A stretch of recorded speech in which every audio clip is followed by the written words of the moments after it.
बीमारियों का कारण क्या है? ये जितनी भी बीमारियां हो रही हैं, मोटापा, मधुमेह,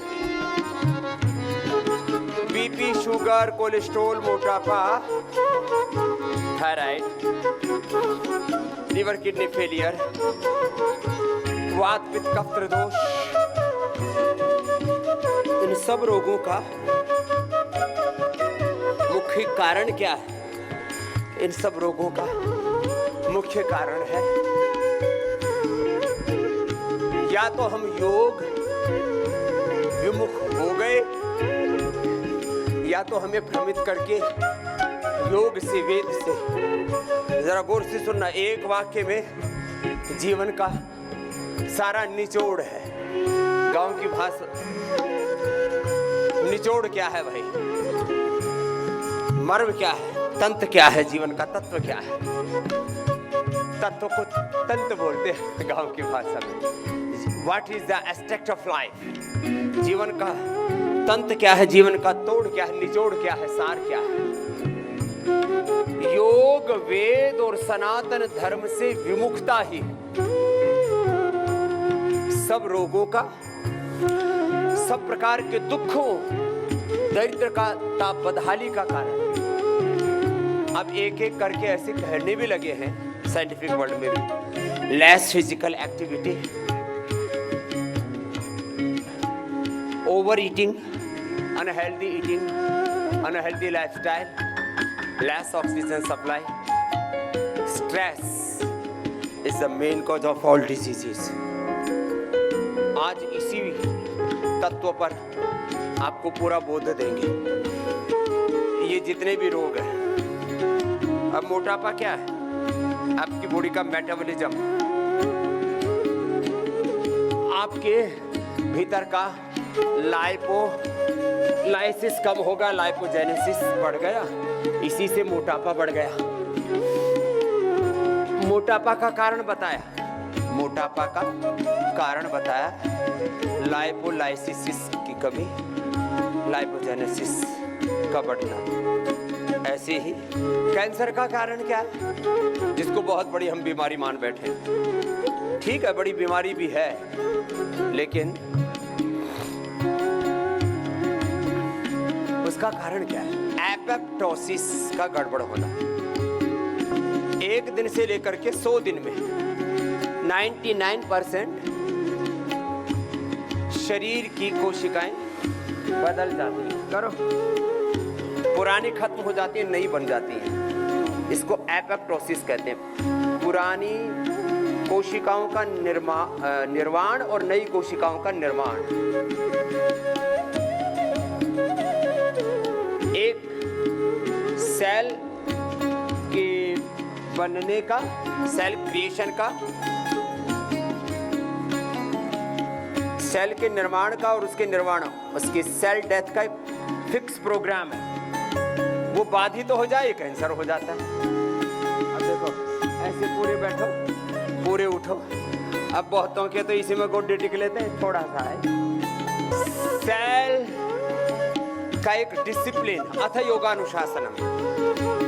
एक एक सेल का, टिश्यू का, ऑर्गन का, शरीर का, इंद्रियों का, मन का, चित्त चेतना, आत्मा का, जीवन का एक डिसिप्लिन है। पिंड का, ब्रह्मांड का, भगवान के विधान का एक डिसिप्लिन है। उसको हम वेद का विधान कहते हैं, उसको हम सांस्कृतिक, आध्यात्मिक, सनातन विधान, संविधान कहते हैं। उससे ये जीवन चल रहा है। बाकी जगत में तो अलग अलग प्रकार के संविधान और नियम कानून बना लेते हैं अपने अपनी सुविधा के अनुसार, आवश्यकता के अनुसार, लंबे लंबे श्वासों के साथ। तो जो प्रकृति और परमेश्वर के विधान का पालन करते हैं उनको कैंसर, मोटापा, बीपी, शुगर कोई रोग नहीं होता। और जो मनमानी करेंगे तो फिर तो थोड़ी देर का मजा, जिंदगी भर की सजा। पता सबको है, फिर भी करना वही है, ढाक के वही 3 पात। पानी ढलान में ही जा रहा है, पत्ता नीचे की ओर ही गिर रहा है पेड़ से, ऊपर की ओर उठने के लिए तो पुरुषार्थ करना पड़ता है, पतनाड़ा वहीं गिरेगा। चलो, ये तो होले होले था, और तेजी से कराएंगे। एपोप्टोसिस ठीक कर लो, कैंसर ठीक हो जाएगा। वात पित्त कफ त्रिदोष ठीक कर लो।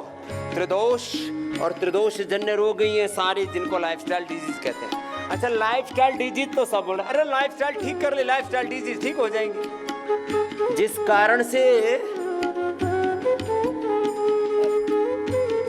कारण से रोग हो रहे हैं, उस कारण का निवारण कर ले, रोग ठीक हो जाएंगे। एक बार तो ऐसे घनघोर तपस्या, योग, सुबह उठते ही यही काम होना चाहिए। अब हमको किस में लगा दिया? योग से हटा करके भोग में लगा दिया। सुबह उठ करके चाय पियो, सुबह उठते ही चाय चाय, हाय हाय, बाय बाय। घर में भी कोई मेहमान आए, ठंडा लोगे कि गर्म मारोगे, आती थी वो। और थारे घर में कुछ बचा नहीं अच्छी चीज खिलाने पिलाने के लिए, टॉयलेट क्लीनर पिलाते हैं। ठंडा मतलब टॉयलेट क्लीनर, ये हमने नारा दिया तब से इन पिछले 2.5-3 दशकों में लाखों करोड़ों लोगों ने इसको छोड़ दिया। हाँ, तुम्हें चाय छुड़ा करके चाय पिला दिया। चाय, कॉफी, बिस्किट, नमकीन, स्नैक्स के नाम पर जितना भी खा रहे हो आड़ कबाड़, यही तुम्हारे जीवन में कचरा खतरा बना हुआ है। छोड़ दो ये सारे ऊतपने, तो जिंदगी ठीक होगी। घी खाना छुड़ा दिया, क्या खा रहे हैं? Refined oil. 5 जहर बताते हैं हम। White sugar, white salt, white आटा मैदा, व्हाइट राइस। अब देसी गेहूं, देसी चावल छूट गए, हनी, गुड़, शक्कर आदि छूट गए, सेंध नमक छूट गया, सफेद नमक, सफेद चीनी, सफेद गेहूं, सफेद ये चावल, ब्राउन राइस, सांठी वाला राइस, काला चावल, काला गेहूं, बहुत अच्छी अच्छी नस्लें थी। और मिलेट सब छूट गए। और घी की जगह क्या आ गया? Refined oil. ये पढ़े लिखे मूर्ख लिटरेट लोगों का सबसे ज्यादा मूर्खतापूर्ण काम है। घरों में रिफाइंड ऑयल नहीं, क्या लाना? गाय का घी। उसमें भी बोले जी भैंस का खा लिया, तो मैंने कहा फिर वो हिसासुर बनाएगा और क्या होगा। हाँ? देखो, एक है योगानुशासनम, अथ योगानुशासनम, और योग के विपरीत है अयोगानुशासनम। योग विमुखासनम, योग विमुखता। अब इसको योगानुशासन ना कह करके जीवन में क्या हो गया? भोगों में, ओ हरे राम, आलस्य में, प्रमाद में, कामनाओं में, तृष्णाओं में, वासनाओं में लुटे जा रहे हैं, मिटे जा रहे हैं। और मूर्ख अविवेकी कह रहे हैं मजा आ गया, ले ले मजा, मिलेगी सजा। भोग का परिणाम रोग है। क्या है बोलो? भोग का परिणाम रोग है। थोड़ी देर की चकाचौंध, फिर अंधेरी रात, फिर वही बात, वही ढाक के 3 बात। रोगों के 3 लेवल हैं। इनिशियल लेवल में रोग है, फिर क्रोनिक रोग, क्रोनिक डिजीज, और फिर इनक्योरेबल डिजीज। रोगी होने से बचना है तो योग कर लो, रोगों को इनिशियल लेवल में ही रिवर्स करना है तो योग कर लो। और 10, 20, 30, 40 सालों से liver, kidney, BP, sugar, thyroid आदि की, वात पित्त कफ त्रिदोष आदि की, गैस कब्ज, एसिडिटी, कॉन्स्टिपेशन आदि की प्रॉब्लम है तो योग कर लो क्रोनिक डिजीज के लिए। और इनक्योरेबल डिजीज है, लिवर किडनी फेलियर है, सेलियमस, ऑटोमेन डिजीज है, मंडी है, पार्किंसंस, अल्जाइमर, डिमेंशिया, तमाम तरह के रोग हैं जिनके लिए संसार में बोल दिया कि इनका कहीं इलाज नहीं है। जिसका कहीं इलाज नहीं, उसी का इलाज हम करते हैं। इस सारे संसार में एक भ्रांति का बीज डाल दिया, जैसे कहते हैं ना कुएं में बांग पड़ी हुई है, सारे संसार को ऐसे ही बहका दिया कि ये रोग तो ठीक ही नहीं होंगे। क्यों? ड्रग माफियाओं को लूटना है ना, मेडिकल माफियाओं को। इसलिए कर लो मेरे भाई बहन, योग का प्रयोग करो। Ayurveda, Panchakarma, Shatkarma, medicated water, medicated food, fasting, उपवास, उपासना से अपने तन मन जीवन को संवार लो। योग के कितने गीत गाए हैं हमने। मैंने 3 विषय चुने। एक, देश की 50% आबादी सुबह शाम मेरे इस काम में सहयोग कर सकती है। इसमें आधी तो महिलाओं की आबादी है, आधी में चलो 10-20% कुछ कामकाजी महिलाएं हैं, कुछ टीचिंग जॉब में हैं, कुछ गवर्नमेंट प्राइवेट जॉब में हैं, कुछ बिजनेस आदि में है। माना कि वो कहते हैं हम बहुत बिजी हैं, वैसे हमसे ज़्यादा बिजी वो हैं नहीं। वो चला रही हैं एक परिवार और हम संवार रहे हैं सारा संसार। और फिर भी तो योग कर रहे हैं, करवा रहे हैं। अजी बाबा जी बहुत जिम्मेदारी हैं। तो मैंने कहा हम कोई गैर जिम्मेदार हैं? वक्त नहीं है स्वामी जी, समय नहीं है, तो हम फालतू में बैठे हैं। जब हम करवा सकते हैं तो आप क्यों नहीं करवा सकते? फिर भी कुछ बहुत ज़्यादा बीमार व्यक्तियों को, कुछ बुजुर्गों को और कुछ प्रमादियों को छोड़ दिया जाए तो भी देश की माँ बहन बेटियां, देश के वरिष्ठ नागरिक और जो थोड़ी सजग संवेदनशील हैं, मैं तीनों को इस श्रेणी में रख रहा हूं। महिलाएं, वरिष्ठ नागरिक, सीनियर सिटीजन्स, रिटायर्ड पर्सन्स। अरे बुढ़ापा अच्छा समर जाएगा, नहीं तो बुढ़ापा बहुत खराब बीतेगा। और जो भी सजग जागरूक हैं, वो तो बच्चे भी योग की क्लासें लगा रहे हैं अपने गांव गली मोहल्ला में। बच्चे, जवान, हर उम्र के लोग, किसी भी सेवा क्षेत्र में आप लगे हुए हैं, योग करें और कराएं। और ये काम मैं पिछले 3 दशकों से ज्यादा समय से कर रहा हूं। वैसे तो बचपन से ही कर रहा हूं, 50 साल से इस योग को कर रहा हूं और करा रहा हूं।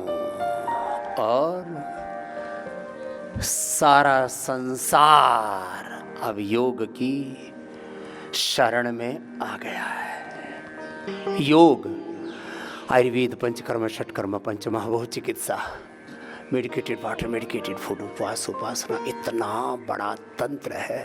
ठीक से कर लिया, फिर कोई रोग, कोई विकार बचेगा नहीं। जो पहले ज्यादा खा पी लिया अब बैलेंस कर ले। हाँ, किसी ने तो 30 साल में ही 60 साल का माल रगड़ मारा। बोरी की बोरी ढा दी अनाज की, साग सब्जियों की, लौकी, तोरी, भिंडी, परवल, अंगूर, खजूर, मुनक्का, अंजीर सब खा गए। बोले बाबा जी अब क्या करें, क्या खाएं? मैंने कहा थोड़े दिन आराम करो, अभी पहले जो खाया उसको बैलेंस करो। हाँ, ये फैट ही फूड में कन्वर्ट हो जाएगा। तुम थोड़े दिन उपवास करो, पहले 3 दिन का, फिर 5 दिन का, फिर 7 दिन का, फिर 10 दिन का, 15 दिन का, 7 दिन में, 10 दिन में, 15 दिन में एक ही बार खाना। अच्छा, बात सबको समझ में आती है कि करना तो यही चाहिए। अरे मैं थारा गुरु, थारे सामने बैठा हूँ, थोड़ा सा खाता हूँ, तुम्हारे पास मेरे से ज़्यादा तो खाने के लिए नहीं है ना। तुम्हारे को तो एक घर वाले देते होंगे, मुझे तो सब देते हैं। कोई घेवर लेके आ रहा है, कोई ड्राई फ्रूट लेकर के आ रहा है, कोई आम लेकर के आ रहा है, कोई मिठाई लेकर के आ रहा है, कोई रसगुल्ले लेकर के आ रहा है, कोई रबड़ी मलाई लेके आ रहा है, हाँ? कोई खीर चूरमा लेकर के आया। बाबा खा वीर बन वीर, खा चूरमा बन सूरमा। मैंने कहा ठीक है, और मैं ये सब रगड़ दूं तो फिर तो बाबा ना 4 आदमी उठा के लावेंगे। कुछ बात समझ में आई? तो आज से मुंह पे छीका ला लो। क्या ला लो? मुंह पे। वो गांव में खेती करते ना, तो कई बार वो फसलों में भी बैल आदि चलाते, तो उनको, और फिर बहुत सारे ऐसे चारों तरफ छीक वो मुंह मारे हरियाली में, तो पे छीका ला दें आगे। तो आज से मुंह पे क्या ला दो? बोलो, छीका। बुरा बोलना नहीं, बुरा खाना पीना नहीं, बुरा सोचना नहीं, बुरा देखना नहीं, बुरा सुनना नहीं। और जब अपनी आंखें, अपने कान, अपना दिल दिमाग अपना धोखा देने लगे तो गुरु वाले से काम ले लो, मारे वाला ठीक है स्टूडेंट। अब कहीं देखे मैंने छोटे छोटे बच्चे बोले बाबा जी इस बच्चे को ओसीडी है, इस बालक को डिप्रेशन है, सुबह सुबह उठते ही आंवला एलोवेरा गिलोय पी लिया करो, पेट बढ़िया साफ होगा। सुबह उठते ही कोई चाय, कोई कॉफी, कोई पता नहीं, 1 घंटे तक तो टॉयलेट के आंटे मारते रहते, वहीं चक्कर में फंसे रहते, पेट ही साफ नहीं। फिर कोई गुटखा खाता है, कोई तम्बाकू खाता है, बोले जी इसी से प्रेशर बढ़ता है। मैंने कहा गाय भैंस 5 किलो का गोबर करा, कोई चाय पी के करा है, गुटखा खा के करा है, बीड़ी सिगरेट पी हुआ है, फाल हमने दिमाग में खराबी घुसा रखी है। तो ये बंद कर दो, ये सब उत्पन्न। आंवला एलोवेरा गिलोय का जूस पियो, पेट बढ़िया साफ हो जाएगा, फर्स्ट क्लास। देखो ऐसे देखो, ये पसलियां दिखनी चाहिए, ये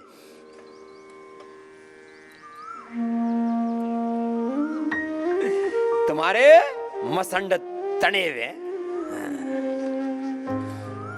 एक 5 किलो का मसंड इधर,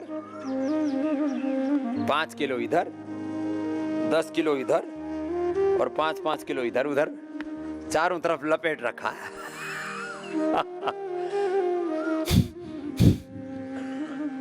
ये पूरा शरीर ऐसे तान कर रखो, खींच के रखो। आंवला एलोवेरा गिलोय गोधन और हनी तेज गर्म पानी में पी लेना, फिर 1 चम्मच हनी लेना। ओ साहब क्या एनर्जी रहती है। मेरे से बोलते बाबा जी क्या खावा है? मैंने कहा क्यों? बोले सुबह से शाम तक घोड़े की तरह दौड़ा है। मैंने कहा मैं सुबह सुबह गाय का घी पीऊं। गाय का घी पीने का मतलब 1 चम्मच पीता हूं। अब बुड्ढो ने डोली भर के रख ली घी की और मतलब 50-50 ग्राम पीने लाग गए। यो काम मत करियो। हाँ, 1 चम्मच गाय का घी। ये मैं तो ज्यादा मेहनत करता हूं, इसलिए मैं 1 चम्मच गाय का घी, 1 चम्मच नारियल का तेल या तिल का तेल या बादाम रोगन पी लेता हूं।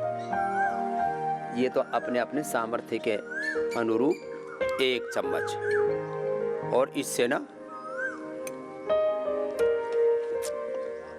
पेट में इतनी तराई रहती है और कमजोरी नाम की चीज नहीं रहती। आजकल एक नया कॉन्सेप्ट चला है, भूखे पेट एक्सरसाइज नहीं करनी चाहिए। फिर लोग आड़ कबाड़ खा कर एक्सरसाइज करते हैं, पेट और खराब कर लेते हैं। तो सुबह सुबह आंवला एलोवेरा गिलोय पिया करो, सुबह सुबह गाय का घी पिया करो, नारियल का तेल पिया करो, और फिर सुबह सुबह ये इम्यूनोग्रिट गोल्ड, करक्यूमिन गोल्ड और न्यूट्रिला डेली एक्टिव, ये 3 चीज़ें बड़ी ज़बरदस्त हैं। Nutrela daily active, curcumin gold और ये इम्यूनोग्रिट गोल्ड। ओहो, सोना चांदी हीरे मोती सब कुछ है इनमें। और फिर ये जो है ये ले लिया करो सुबह सुबह। तो ये गाय का घी पी करके फिर गर्म पानी पीना पड़ता है और उसमें 1 चुटकी नमक और ले लो।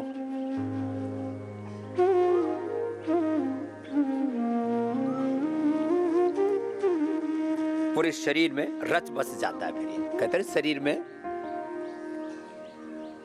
दवाई हो, घी हो, लगना चाहिए। ये 1 चम्मच 10 चम्मच का काम करे सुबह का खाली पेट का खाया हुआ है। और जो तुम बाटी चूरमा में और पराठे पे, रोटी पे, दाल सब्जी में डाल के खाते हो ना, वो 10 चम्मच 1 चम्मच जितना काम करे। तो भाई समझदारी का काम कर लो। तो ये आपको बात बता दी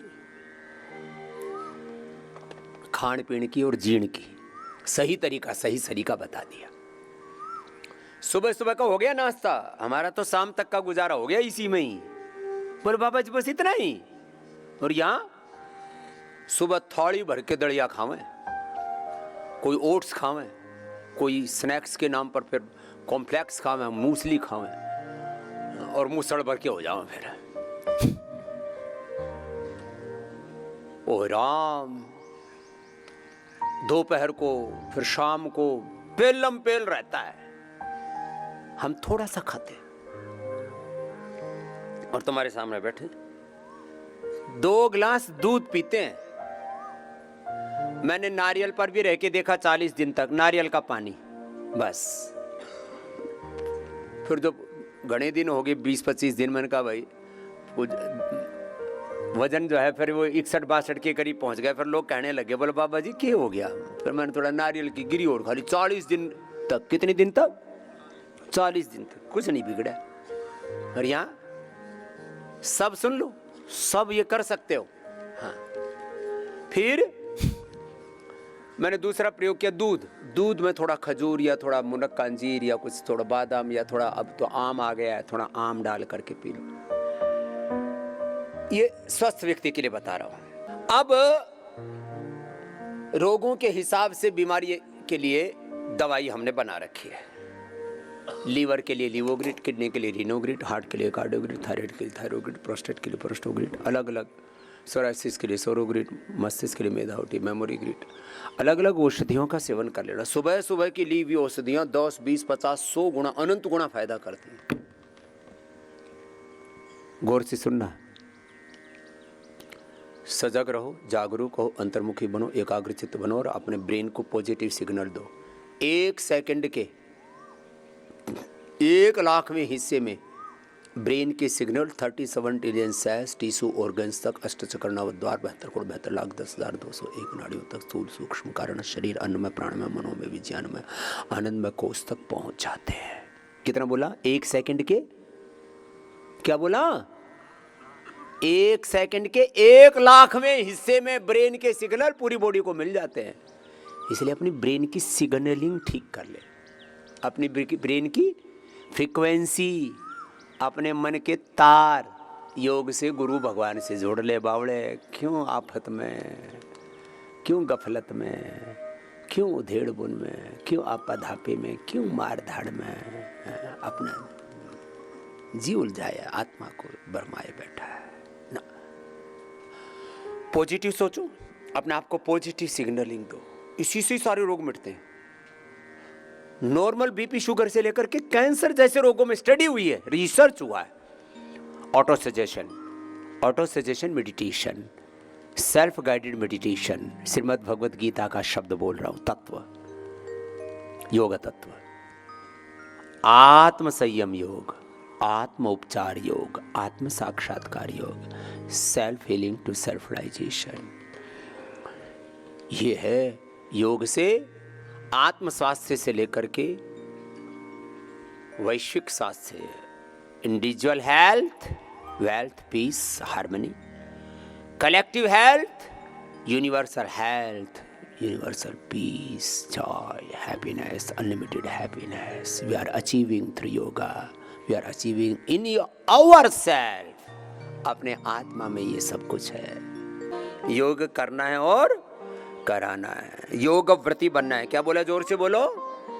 योग व्रती, जोर से बोलो। योग व्रती, आयुर्वेद व्रती, स्वदेशी व्रती, देश की सेवा का व्रत लेना है। अपने देह को और अपने देश को हम तभी अच्छा बना पाएंगे जब हम योगी बनेंगे, कर्म योगी बनेंगे, आत्मानुशासन में, योगानुशासन में जिएंगे। जिसके जीवन में योगानुशासन नहीं है, आत्मानुशासन नहीं है, डिसिप्लिन नहीं है, कुछ नहीं कर सकता, वो कुछ भी हो जाए। इसलिए ये योग व्रती बनना है, आयुर्वेद व्रती बनना है, स्वदेशी व्रती बनना है। और देश के प्रधानमंत्री भी कह रहे हैं भाई योग करो रे भाई, खुद योग करते हैं। देश के गृह मंत्री, देश के प्रधानमंत्री श्रद्धेय नरेंद्र मोदी जी, देश के गृह मंत्री हमारे बड़े भाई श्री अमित शाह जी, बड़े भाई श्री राजनाथ सिंह जी, गृह मंत्री जी, देश के सभी लगभग मुख्यमंत्री सब योग कर रहे हैं, सब योगी। हाँ, फिर देश के प्रधानमंत्री कह रहे हैं भाई सुबह से शाम तक जो भी तुम प्रयोग में लाते हो, साबुन, शैम्पू, टूथपेस्ट, क्रीम, पाउडर, जो भी hair care, dental care, skin care, जूता, चप्पल, कपड़े, लत्ते, जो भी है, सोचो विदेशी कंपनियों का तो नहीं है।